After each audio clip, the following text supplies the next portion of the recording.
আজি মেডাম মেফি আৰু টাই আহোম সকলৰ ফুৰালুং ধৰ্মৰ নিয়ম অনুসৰি পালন কৰা হয় পৰম্পৰাগত মেডাম মেফি শিৱসাগৰৰ বৰ্ডিং খেলপথাৰ আৰু তলাতল ঘৰ চৌহদত উদযাপন কৰা হৈছে মেডাম মেফি ইফালে বৰ্ডিং খেলপথাৰত বৃহত্তৰ ৰংপুৰ মেডাম মেফি উদযাপন সমিতিৰ উদ্যোগত উদযাপন কৰিছে আজিৰ বিশেষ দিনটো টাই আহোমসকলৰ ৰীতি নীতিৰে স্মৰণ কৰা হৈছে উপৰি পুৰুষসকলক পূৰ্বপুৰুষক স্মৰণ কৰি আহোম জনগোষ্ঠীয় লোকসকলে লৈছে আশীষ পুৱাই অনুষ্ঠিত হ'ল বানফি পূজা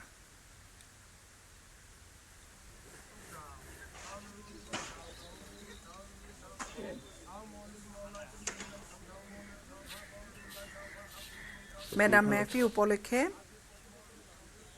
বহুখিনি কাৰ্যসূচী থাকে বিশেষকৈ ৰীতি নীতি আৰু এই ৰীতি নীতি যি টাই আহোম ধৰ্ম মতে বা টাই আহোম ৰীতি নীতি মতে পূৰ্বপুৰুষক উপৰি পুৰুষক স্মৰণ কৰা হয় আৰু তৰ্পণ তাৰ পিছতে লগতে এই যি পূজা ভাগ আগবঢ়োৱা হয় ইয়াৰ জৰিয়তে আশীষ বিচৰা হয় উপৰি পুৰুষৰ ফুৰালুং ধৰ্মৰ নিয়ম অনুসৰি পালন কৰা হয় পৰম্পৰাগত মেডাম মেফি আৰু শিৱসাগৰৰ বৰ্ডিং খেলপথাৰত আৰু তলাতল ঘৰৰ চৌহদতো উদযাপন কৰা হৈছে ইয়া মেডাম মেফি ইফালে বৰ্ডিং খেলপথাৰত বৃহত্তৰ ৰংপুৰ মেডাম মেফি উদযাপনৰ সমিতিৰ উদ্যোগত বিশেষ দিনটোৰ বিস্তৃত দিনজোৰা কাৰ্যসূচী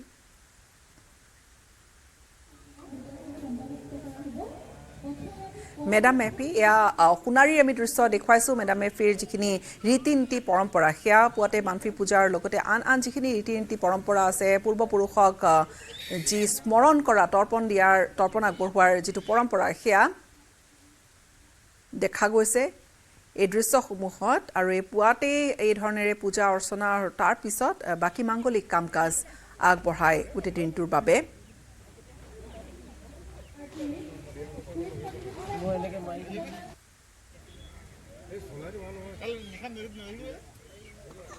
How to John Conrad, John Conmin, John Nanglau, John Jutau, Nanglau, Kizaru, Hokopoidam, Taru, Hokopoikan, Link with Japin, Banlan, Fazalan, Minuk, Jang Budam, Kabibudan, Bubum, Lau, Pakpa, Ditching, Japan, Michael, Hotim, then Mutim, Kokaitim, Lokaitim, Tunzika, Sang Lankan, Punjan, Bankin, Lardun, Pinton, Samlan, Mako, Didai, how die. How to get John Conrad, John Con, Mintang, Mung, Johnson, Kamai, how Tang Live, hit can so come so. সকলোৰে আচলতে আৰু এয়া সমান্তৰালকৈ পৰম্পৰাগত সাজ পোছাক পৰিধান কৰি বিভিন্ন জনক দেখা গৈছে মেডাম মেফিৰ কাজত বা ৰীতি নীতিত ভাগ লোৱা ৰাজ্যৰ প্ৰান্তে প্ৰান্তে আজি উৎসাহ দেখা গৈছে মেডাম মেফিৰ বিভিন্ন ঠাইত আজিৰ আহোমসকলৰ মেডাম মেফি অৰ্থাৎ বিশেষ দিনটো য'ত পূৰ্বপুৰুষক স্মৰণ কৰি তৰ্পণ আগবঢ়াই পূৰ্বপুৰুষৰ উপৰি পুৰুষৰ যি বিচৰা হয় আশীষ এই দিনটো দেখা গৈছে এটা উখল মাখল পৰিৱেশ আৰু কণমানিৰ পৰা আৰম্ভ কৰি বয়োজ্যেষ্ঠজনলৈকে আজিৰ এই বিশেষ দিনটোৰ বাবে পৰম্পৰাগত সাজ পোছাকত তেওঁলোকে ৰীতি নীতি পৰম্পৰা ধৰি ৰাখিছে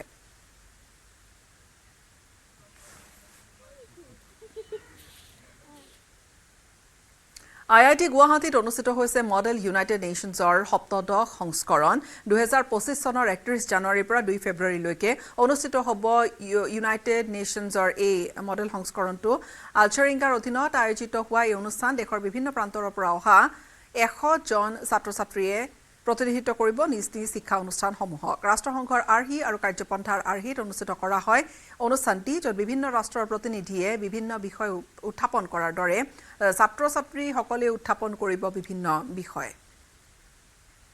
এক ৰিপৰ্ট আগবঢ়াম আমাৰ সাংবাদিক প্ৰীতি প্ৰিয়দৰ্শিনীৰ আছে তাৰ বিষয়ে আমি সকলো অৱগত কিন্তু বৰ্তমান আমি উপস্থিত আছো IIT গুৱাহাটীত আৰু ইয়াত এক বিশেষ আয়োজন ঠিক তেনে ধৰণৰে এটা পৰিৱেশ ইয়াত সৃষ্টি কৰিবলৈ চেষ্টা কৰা হৈছে দেশৰ ভিন্ন প্ৰান্তৰ পৰা বিভিন্ন ছাত্ৰ-ছাত্ৰী আহিছে আৰু সংযুক্ত ৰাষ্ট্ৰৰ ধৰণে ইয়াতো তেওঁলোকে নিজৰ বিভিন্ন কথা বিভিন্ন বিষয় উত্থাপন কৰিবলৈ ইয়ালৈ আহিছে গতিকে আমাৰ লগত এগৰাকী বিষয়ববীয়া আছে তেওঁৰ সৈতে আমি কথা পাতিব বিচাৰিম I would like to talk to you regarding this event a little bit if we can know more about the event that is happening here in Guwahati. Okay, the Model United Nation is a simulation of the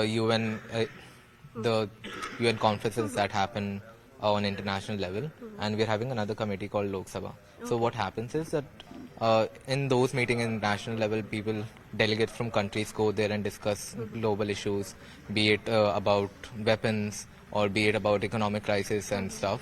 And we're having a simulation on that in the sense that rather than the international delegates going there and presenting their views, we'll have students from schools, from colleges, from around Guwahati and across like the whole India are coming here, and they'll be allotted a delegation position. So say a person is allotted India, and then they'll have to speak about the issue from an Indian point of view. So what our diplomat would have said in the UN conference there.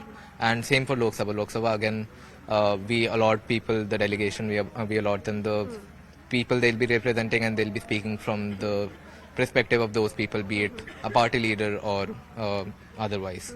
So Vedant, if we like to know about the objective, because we have seen that this is quite a very unique idea to bring in students from around the country and make their voices being heard, and also show them how to raise their voices regarding the very serious issues that the country and particularly they are also facing in their own perspective states.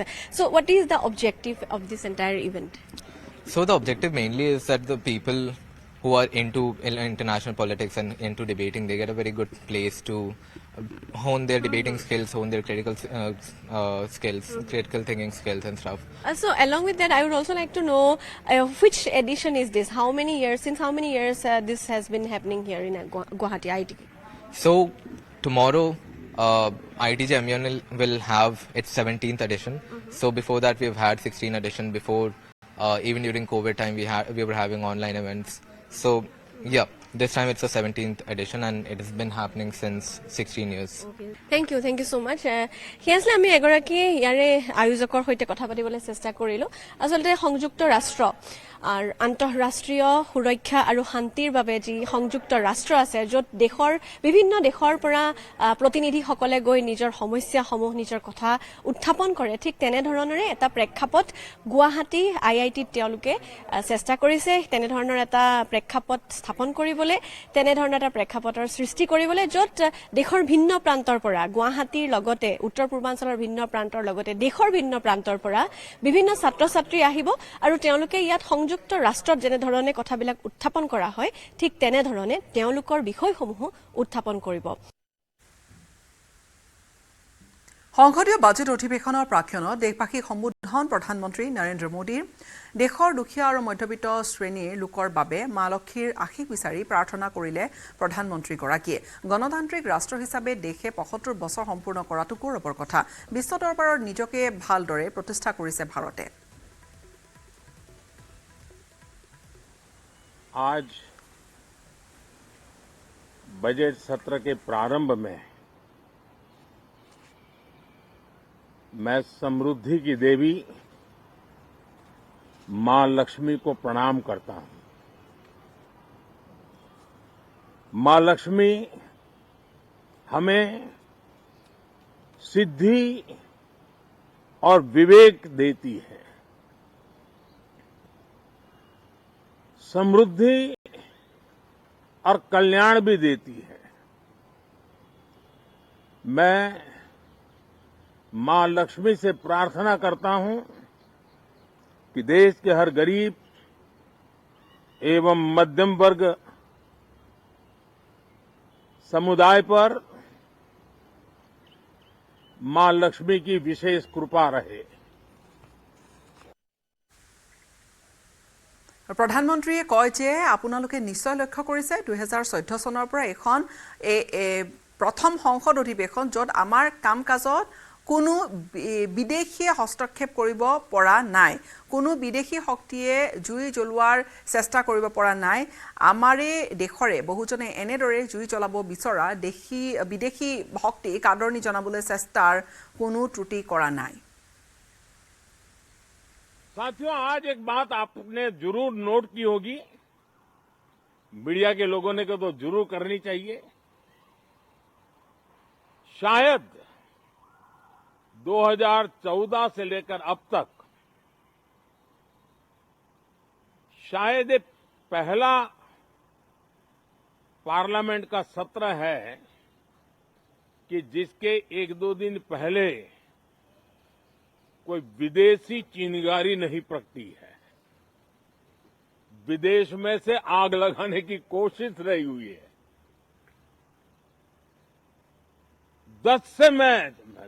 10 साल से 14 से देख रहा हूं, हर सत्र के पहले शरारत करने के लिए लोग तैयार बैठते थे और यहां उसको हवा देने वालों की कोई कमी नहीं है।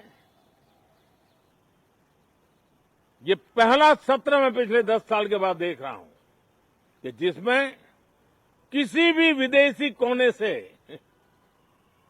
कोई चिंगारी नहीं हुई। আৰু বাজেট অধিৱেশনৰ পূৰ্বে ভাষণত প্ৰধানমন্ত্ৰীয়ে কয় যে আমাৰ যুৱ শক্তিধৰ দেশত আজিৰ তাৰিখত 20-25 বছৰীয়া এজন যুৱকে 50 বছৰ বয়সত বিকশিত ভাৰতৰ সৰ্বাধিক হিতৈষীলৈ পৰিণত হ'ব। তেতিয়া তেওঁলোক নীতি নিৰ্ধাৰক হিচাপে থাকিব আৰু দেশক আগুৱাই নিব। এই বাজেট অধিৱেশনে দেশক বিকশিত ভাৰত হিচাপে শক্তিশালী কৰাত অৰিহণা যোগাব।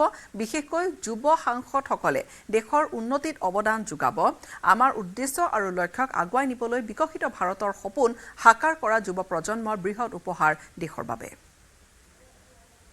साथियों, ये देश की जनता ने मुझे तीसरी बार ये दायित्व दिया है और इस तीसरे कार्यकाल का ये पहला पूर्ण बजट है और मैं विश्वास से कह सकता हूं कि 2047 जब आजादी के 100 साल होंगे, विकसित भारत का जो संकल्प देश ने लिया है, ये बजट सत्र, ये बजट एक नया विश्वास पैदा करेगा, नई ऊर्जा देगा कि देश जब आजादी के 100 साल मनाएगा तब विकसित होकर रहेगा।